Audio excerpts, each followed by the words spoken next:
and welcome back to Exhibit Extras, where we take you behind the scenes and give you an in-depth look at our current exhibits.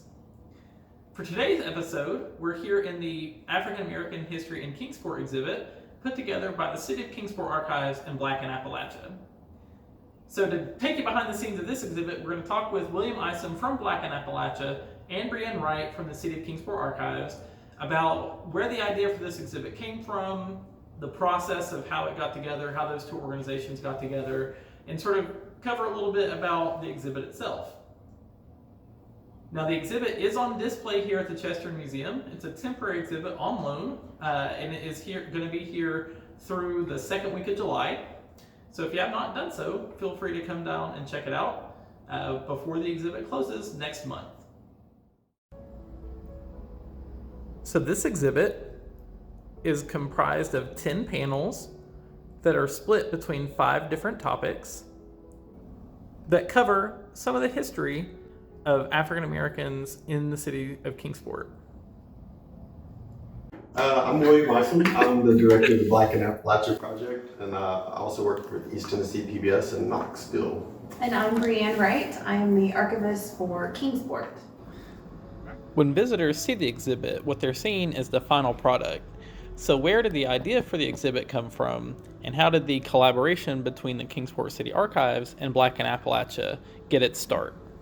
Well, I guess it started because I was realizing we didn't have a lot of history of the Black community in Kingsport, and I thought we should change that. So I did some research, and I don't remember how I stumbled across the Black in Appalachia project.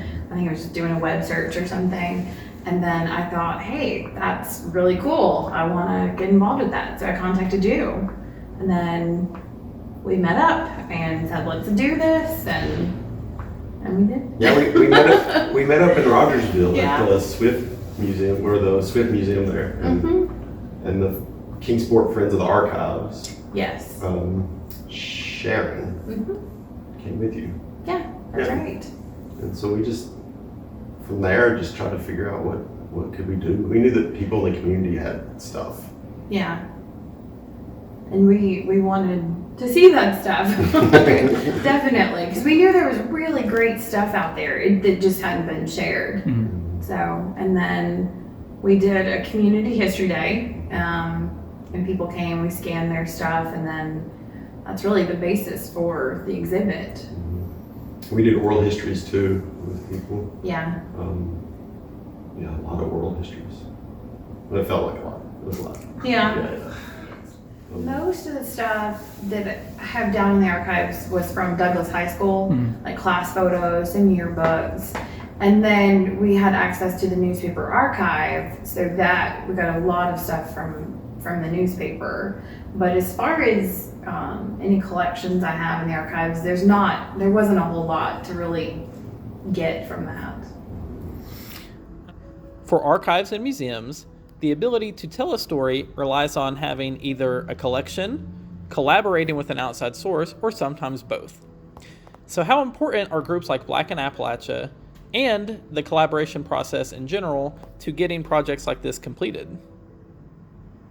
Oh, it's super important. Like, I don't think any of this could have been accomplished without partnering with, Black in Appalachia, and that's the biggest thing. You've got to have some kind of collaboration to be able to do it. Yeah, you can't do these things by yourself. Like, No. you have to have other people, and I think oftentimes because of capacity, lack of capacity, like these things probably would have already been done if people had capacity to undertake another project on top of their day-to-day work, right? Like how can that happen? And partnerships, working together. Yeah, that's so important. Another part of the collaboration process is community involvement. So how did the community respond to this project and events that were designed to generate interest and cultivate resources? Yeah, the community responded pretty well. Yeah, they did. I think we had hoped there would have been more involvement, but the people that did come had some fabulous stuff. So the content was there. Maybe we just, I don't know, need to work on getting the word out a little bit more to have more participants. But I mean, I would say it was a success. Yeah. Definitely. And it just means we need to do it again. Yeah. So, and oftentimes people, will check it out and say, what's this all about? And then next time they'll tell their friends, they'll Yeah. like, well, what is this? And Well, I do think there was a lot of, not questioning, but a lot of just people didn't really know what was going on, and I think what the outcome would be. mm-hmm. So people might have been a little hesitant. Maybe they won't next time though. Right. Particularly because now there's an outcome that people can see. Right. After completing the initial planning and research process, the next step is designing what the exhibit will look like based on your resources and budget. We got this stuff and we looked at what we had and we came up with different themes like churches, schools, stuff like that. And then you worked on that part of it as far as, the content for the banners and... Yeah, and I do want to say there was a University of Tennessee history student.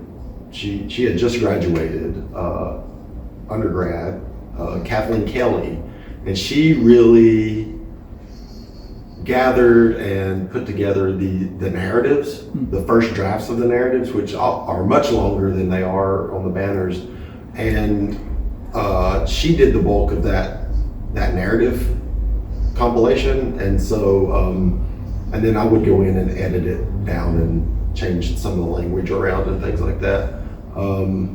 So Kathleen Kelly really did a lot of the labor on the text for this, using online databases and what was available from Brianne's archive. Yeah, she did a great job. But I guess we did decide though, like we had the particular, themes or whatever, and I think that helped that we narrowed that down, because I think initially our list was pretty long, that what we could focus on, so.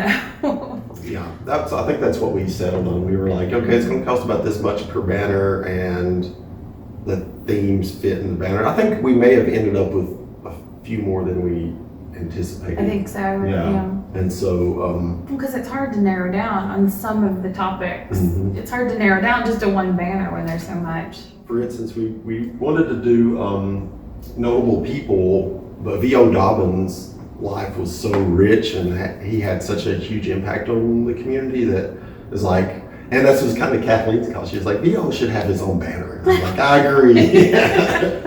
So yeah, and there's a lot more. Like this is, it's a lot, but this is just the beginning of what can be done, I think. Yeah, but we also, I guess once we got an idea of what we were going to do, we did apply for that grant. Yeah. For Humanities Tennessee. So that paid for the bulk of the project. Yeah.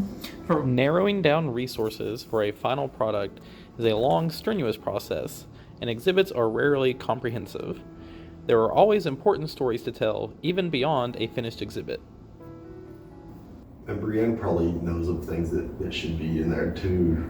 But when we finished the church's banners, there's a holiness church that we missed. So that, like, I think about that often when I think of like, oh, I wish the holiness church was in there. But some of that though, did we have anything on it? We didn't even look. Yeah, we really found out about the church later, like after the banners were made. Yeah, so, and I don't think it's not one of the older churches, but still. Yeah, but still, It's in Riverview and. But there again, if we do this again, Yeah. we can specifically ask for certain things. Mm-hmm. Like when we did the outreach at first for the Community History Day, like I threw it out there, like more, kind of specific what we wanted, stuff on Riverview, Douglas. So people knew what they could look forward to bring in to us. So, cause I think that helps people that, to kind of give them an idea of of what we would like to get. There's a lot that could have been included, but there again, if we didn't have this stuff, like any information, I mean, it's easy to miss things. I have I would love for us to make a banner about the Pierce family. Yes. I think that would be really, so Jack Pierce, he's in his 90s, right? Yeah, I believe so. Looks amazing. Like, we're not gonna look like that in our No, 90s.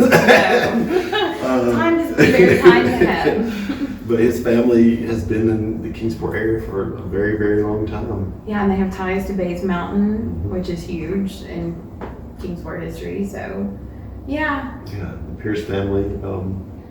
I mean, yeah, the music history, maybe. Yeah. Yeah. Definitely. Leslie Riddle and Brownie McGee and some of the other. There was apparently like a whole nother music scene there that really, I don't know if there's any materials on it or not, but about John Henry Lyons. I've heard people talk about that was kind of the hangout spot. That would be fun to explore. Yeah, like figure it out. Like what was that all about? Yeah, we didn't focus on music really at all, did we? That was one that got cut, I think, from the list. Because we were like, okay, that's... Yeah. I know, unfortunately, some things had to be cut and, you know. Well, and one thing I find interesting is when people see the exhibit and they notice that something's missing, especially with the notable people. I've had several comments, you know, well, why isn't so-and-so included? And it's like, well, we didn't purposely not include them. There was many reasons, you know, we have to cut down, we can't include everyone. And then we might not have had a photo or much information on that person. And that's where I say, hey, if you have anything, you know, we could really use that information. And that way we can include that person. But, you know, so I kind of like that when people can actually point out to us what we might be missing. I like that too. Yeah. Because we don't know everything. Well, no, and yeah, and people can get offended if things are left out, and you know, but it's definitely not on purpose. Yeah, I think knowing that too carries a big responsibility with doing this kind of thing, because I'm not from Kingsport, but the responsibility of like at least getting the facts right and you know, adding some of the nuance about, you know, it wasn't necessarily all good in some times in Kingsport. And so I think that well, also it'd be cool to make a banner about enslavement in Kingsport. Yeah. Or the area. Because Kingsport has been there. Which we didn't go back that far. We didn't go that far, but I just thought about that. That's a great thing about something like this though, is we could do so much, really. I mean. So if anybody wants to donate to the Kingsport Archives, you can write a check to Friends of the Archives. Resources play a particularly important role in a final exhibit, often shaping scope, content, and time frame. Available resources had a similar impact on this exhibit. The Kingsport Archives, we don't have a lot pre-1917. So the bulk of our stuff is actually 1917 on, because the way the city was chartered in 1917. So that's our focus. So we don't really have a lot prior to that. So we kind of have the opposite problem. We don't have the early stuff, but we have, you know, more modern. But what's great about that though, especially with this exhibit and being able to have the Douglas High School photos and stuff, like that's priceless. Yeah, oftentimes the school records fill in that gap of that you were talking about, because a lot of the school records, particularly the black school records, show up and are available like in the late 20s, 30s on until the, you know, desegregation oftentimes. And so those sometimes that's all you got. It's like, oh, well, at least we have this list of names and these teachers and this location. You know, I think it'd be great to explore that more. Kingsport, Douglas closed in 1966, and then the schools were integrated. But prior to that, and I believe it's in in the banners, about how Kingsport actually had a plan prior to that. They started integrating some of the schools, like kindergarten and first grade. They did it year by year. Yeah. And we have some fantastic photos of some of the schools, like the class photos. During that process, yeah. It's very, yeah. And I think and I've heard people like Calvin and some other people talk about the integration process. There could be a banner about school integration that shows some of that stuff. And because it's oftentimes like a mystery or just like hearsay, but to like be able to like flood, that'd be cool. Yeah. Well, I didn't really know about it until I actually was going through some pictures, and I thought, that's interesting.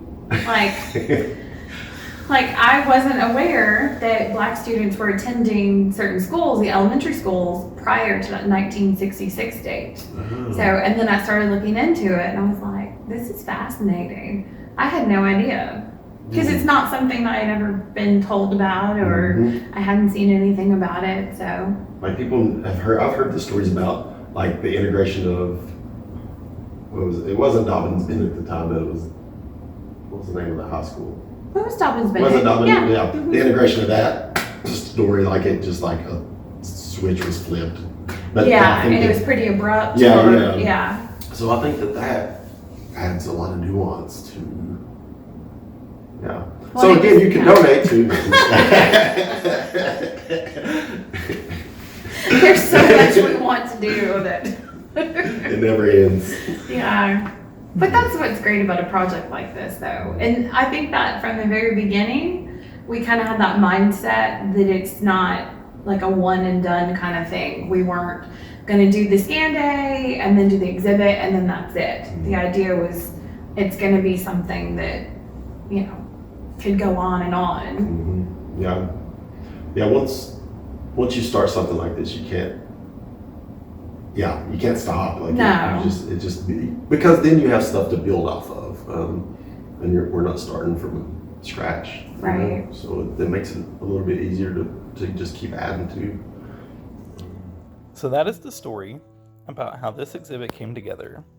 It is a process of collaboration, resulting in a story about a community. There is one final piece of the exhibit story. The COVID pandemic hit right around the time that the exhibit was completed. So how did that disrupt the original plans for the exhibit, and what is coming up next? So right from the get-go, when we thought about an exhibit, if my memory serves me correct, that we knew we wanted it to be able to travel, because we just didn't want like one spot to house this, and it'd be nice to be able to travel around and do different things. And initially we were going to have it set up at the V.O. Dobbins Center and then actually have an event and invite people, especially the people who came to our Community History Day, and have, reception and stuff. But then of course COVID hit. So that completely derailed everything. Everything got put on hold.